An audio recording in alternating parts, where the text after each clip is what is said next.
अस्सलाम वालेकुम दोस्तों, मेरा नाम है कोमल और आप देख रहे हैं मेरा चैनल कोमीज़ किड्स कार्टून्स।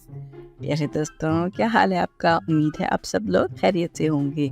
जिन बच्चों ने मेरा चैनल सब्सक्राइब किया है उनका बहुत बहुत शुक्रिया, और जिन्होंने अभी तक सब्सक्राइब नहीं किया है वो जल्दी से मेरे चैनल को सब्सक्राइब करिए और वीडियो को लाइक लाजमी किया करें और वीडियोस पूरी देखा करें। छोटी छोटी वीडियोस तो मैं बनाती हूँ, तो मेरी वीडियोस को एंजॉय भी किया करें।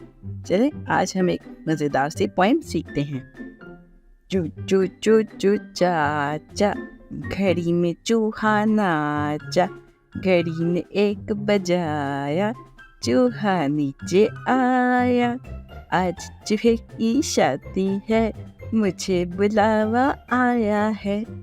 शादी में हम जाएंगे, खूब मिठाई खाएंगे, मोटे होके आएंगे। चू चू चू चू चाचा, घड़ी पे चूहा नाचा, घड़ी ने एक बजाया, चूहा नीचे आया।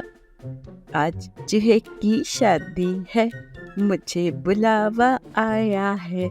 शादी में हम जाएंगे, खूब मिठाई खाएंगे, मोटे होके आएंगे।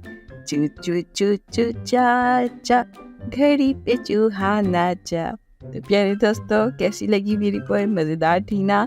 इसे सीखिएगा और अपने दोस्तों को भी सिखाइएगा, क्योंकि एक दूसरे को कुछ भी सिखाने से इल्म में इजाफा होता है। अच्छी अच्छी बातें खुद भी सीखें और अपने दोस्तों को भी सिखाएं, और मेरी वीडियोस देखते रहें और चैनल को सब्सक्राइब लाजमी करें ताकि आपको मेरी मज़ीद वीडियोस मिलती रहें। मिलते हैं आपसे अगली वीडियो में, तब तक के लिए मुझे इजाज़त दीजिए।